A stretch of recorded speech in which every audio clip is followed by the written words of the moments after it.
Hi, this is Superboo 3. Today we are continuing with part 5 of my Sherlock Holmes Crimes and Punishments Let's Play. We donned a disguise last time, here we are, with an epic beard. Now we are looking for... I've forgotten his name, but his initials were PC. His name was on the tobacco pouch in the house and... Sorry, in the shed that the murder happened. He's a harpooner, so he's our prime suspect. Hello there. Are you Cairns? What do you want? Well, you've heard all about the gambling on arm wrestling here. You seem like the likely sort, and I'm up for it. I start at 10 shillings. Suits me. If I saw a beard like that, I just want to pull it off immediately. Okay. Okay, we need to work out when he's pushing, restraining, or idling.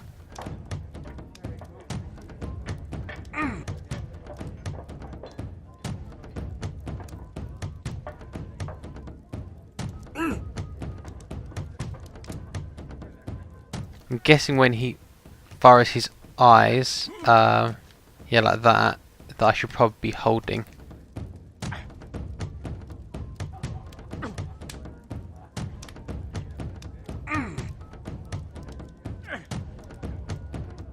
I think that means... I'm not really sure what I'm doing. Oh, I'm so close to winning this.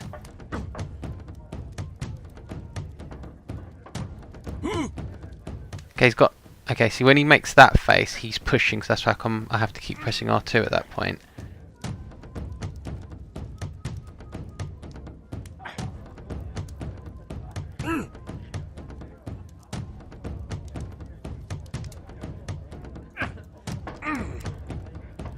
Yes, got him.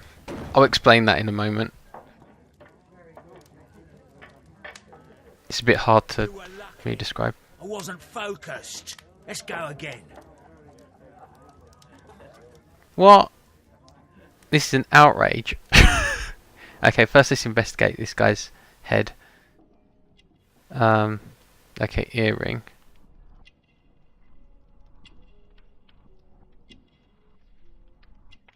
What's that on his neck? Okay, cheap clothes. Strong hands is unsurprising because he was the harpooner on his ship. That would be our tobacco smoker with yellow nails. You get that from tar. Well, yeah, we kind of knew he was a sailor. I guess we've got to go again. Alright, so basically, when he was kind of scrunching up his face, I would restrain him so he couldn't push me back. The other two expressions I weren't completely sure, but when he looked like his face looked completely normal, that seemed to be the best time to push. Restraining and pushing seemed to use up my stamina. So yeah, that's the only tips I can really give. Maybe I'll work out what's going on this time. I'm ready to try again. Fine. If you want me to take all your money, no problem with that. Sherlock Holmes is meant to be, well, physically quite impressive, so that's why this is unsurprising. I'm not sure how many times we're going to have to beat this guy.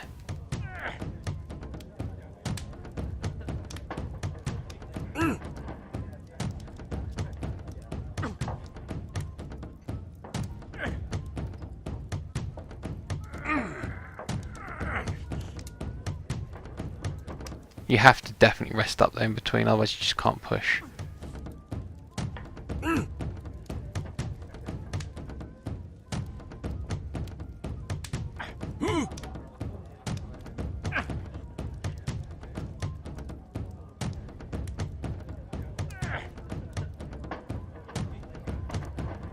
Yeah, I'm finding this a little bit harder this time. I think I was beginner's luck, to be honest.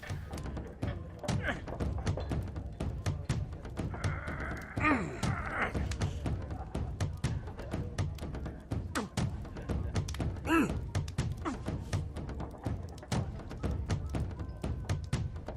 assume he's got a similar stamina bar to me that we can't see. He must be a poor man now. He's just given me 20 shillings. Well, good for you, I reckon. You're stronger than you look.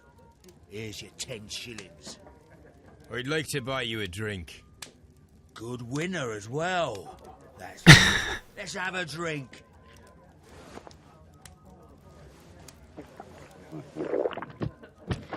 You're a good type.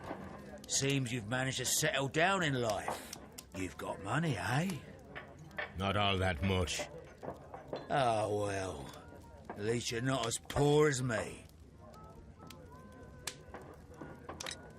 Why do you say poor? You're not working? I'm a harpooner. But you see, the whalers are rare. They don't pay much. So, as a result, find myself arm wrestling to pay for my drink. A harpooner? Interesting. You've had a lot of adventures, I bet. Ah, of course. It's been a dozen years since I've sailed. I've seen everything. Old Wallace, damn Black Peter, Great Roger. We sailed to the Cape of Good Hope. Black Peter, you say? I've heard rumours about that one. He was the worst of them all. He was a liar, and violent too. Swinging those fists of his around. He was a tyrant, and not much of a captain. At least, not as good as Great Roger. I see. Yes. I was told terrible tales about Black Peter. But you ain't heard the worst. Tell me, and let's have another drink. It was in 1883 that it happened. The August of that year. Peter Carey was captain of the Sea Unicorn, and I was a spare harpooner. We were coming out of the ice pack on our way home. One evening, we saw a little craft that had been blown north. There was only one man on her, and he wasn't a sailor. The crew must have thought that she had foundered, and they made for the Norwegian coast in the dinghy. I guess they all drowned. We took the man on board. It's gonna be that kid's dad. Was he? I dunno. During the crossing, he and the skipper enjoyed some long talks. His baggage was just a tin box. That's strange enough. Aye. Even stranger was that on the second night, he disappeared. Nobody knew what happened to him. And of course, nobody could ask Black Peter about it. You know what happened, don't you? I do. I saw the skipper tie his heels and push him over the rail in the middle of my watch on that dark night. 2 days before we sighted the Shetland lights. Black Peter's a murderer. Aye. And those that know him wouldn't be surprised to hear it. But all this must stay between us. All right? Now I feel terrible because we probably won't get this guy arrested. Here it is. Have you got any tobacco? I've run out of mine. Nah, I lost my pouch. I don't know where. Wait a minute. What's this? Oh, is this your tobacco pouch? Well, oh, it is. I know. Well, I have to go now. I know a captain who's planning an expedition to Cape Cod. Captain Ahab's his name. He commanded the Pequod. He might need good harpooners. I'll tell him about you. I'm pretty sure. If you like, aye. I'm pretty sure that's a Moby Dick reference. Time to leave. The thing is, it can't be. I don't think it is Hurtley. Let's take a look at the character profiles quickly.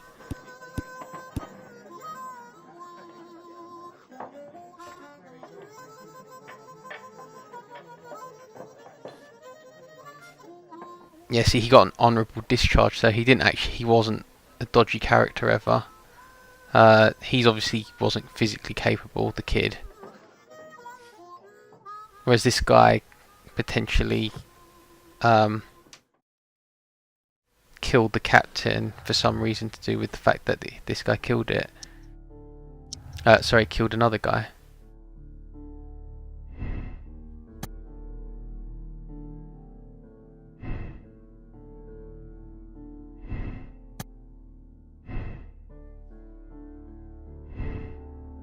I think the pouch proves the visit.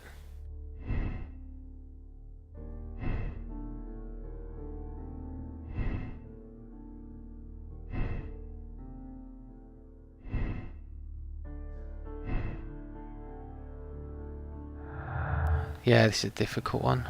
I haven't got enough apparently to draw any firm conclusions.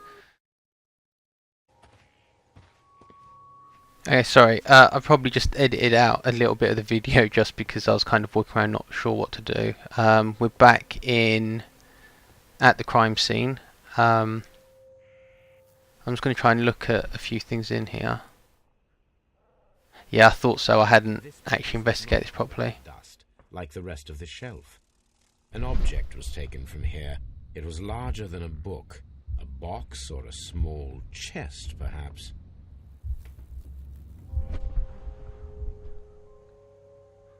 Okay, so we've finished looking there. Is there any... basically what I'm going to do is look for any white text, because when that lens is green, that means that you've finished with that section. I guess the wife, we can ask her if she knows anything about this other gentleman. I guess there's no harm in asking if there was another visitor. Your husband's private papers. Do you know where they are? There was a small tin box, barely larger than a book. He kept his papers there. It should be somewhere in his cabin. Thank you, madam.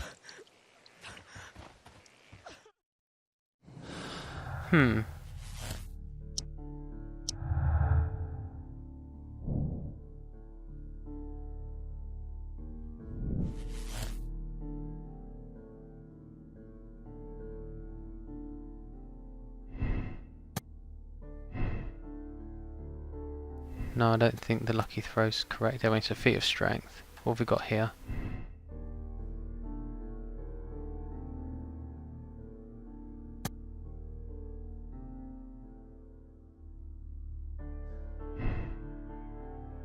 Yeah, I think he's innocent.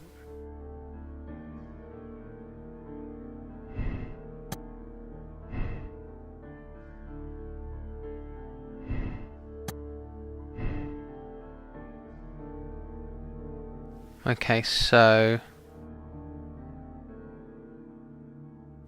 yeah, I mean, I'm certain that it has to be the harpooner. I can't really see logically any other way this could have turned out.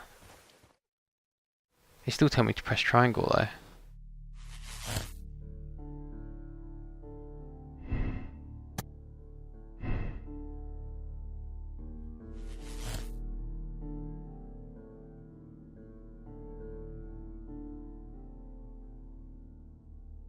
Yeah, I think Cairns is guilty. I think this is the final conclusion. I'm going to go with absolve Cairns because personally,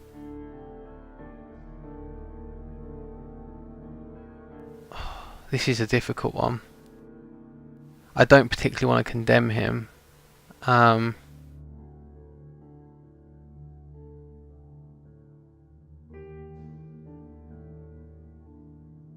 I can't see that there's anything else I can do though. I'm going to absolve him. I don't want to condemn him. I think, given the circumstances, Black Pete seemed like a bit of a, I'll just say, horrible person. He's obviously murdered people before. He might have attacked Cairns for some reason. I guess it could also be blackmail.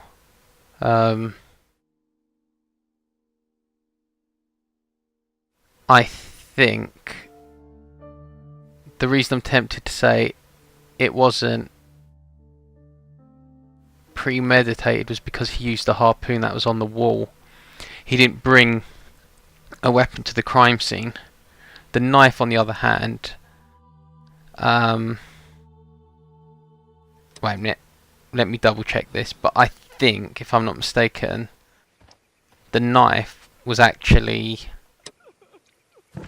Black Pete's. If that's the case, then yeah, he didn't even bring a weapon to the scene, which means that the knife could have been pulled on him first. Where's the evidence?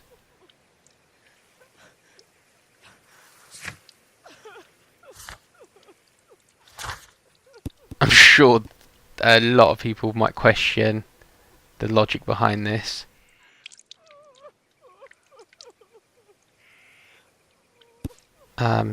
Yeah, I want to absolve him.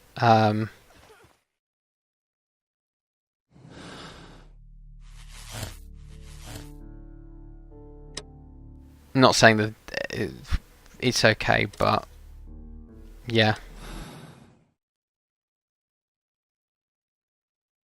Cairns didn't seem like a bad guy. Didn't seem like a cold-blooded killer to me. And he was quite open about the fact that this other guy was the actually had murdered someone.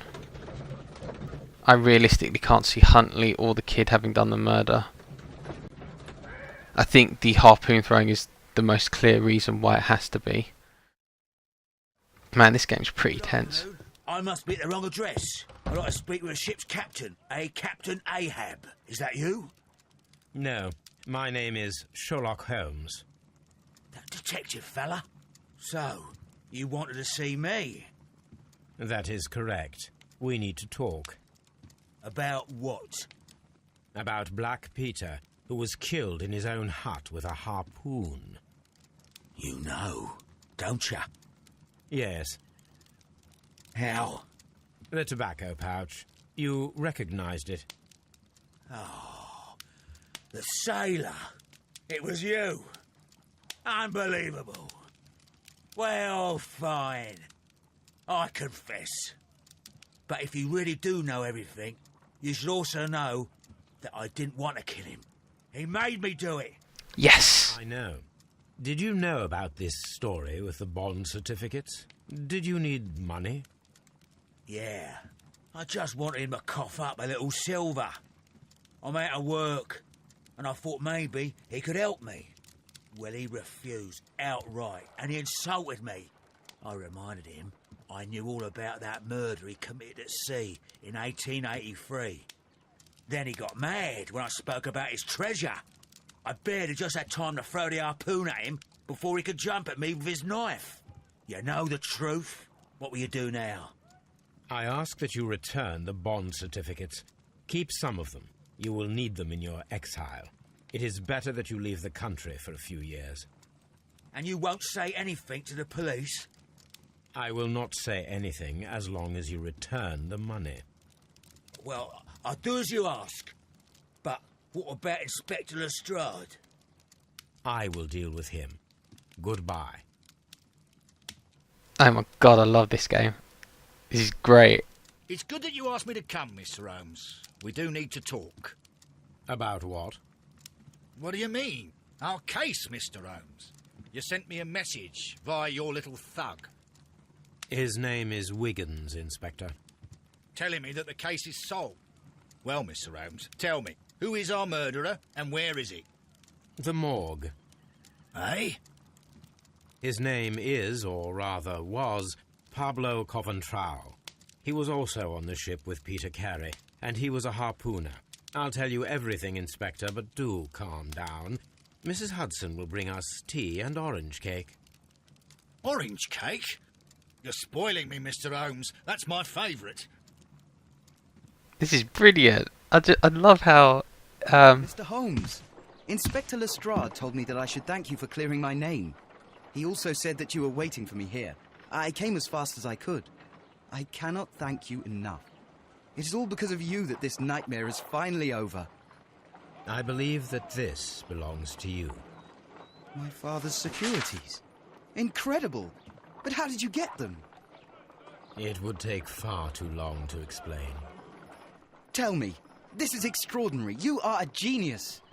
Then that may serve as an explanation. Goodbye, Mr. Nelligan, and good luck. Goodbye, Mr. Holmes. And thank you. 1,000 times thank you.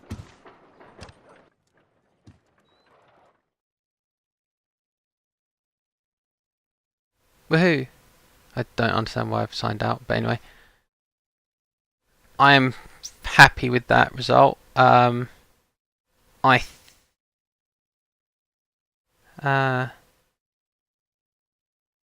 This is hold to check your conclusion. I don't want to. I think what I'll do is I'll do a final video and put maybe the clips of what the conclusions are, but personally, even if I'm wrong, I'm happy with my conclusion.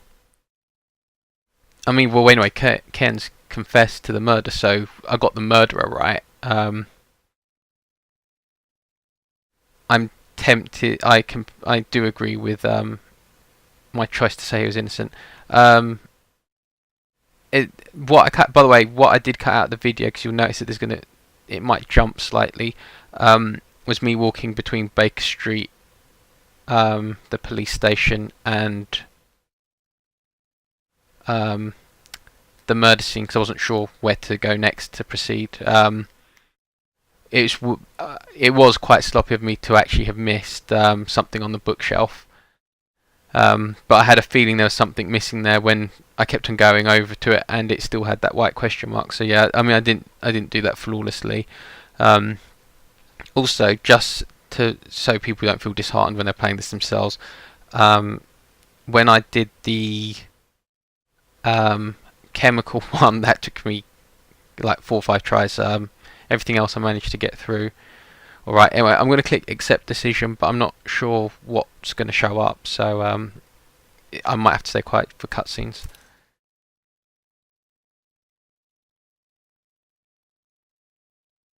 No, I'm going to continue. So apparently I'm sympathising. I don't know if that's good or bad.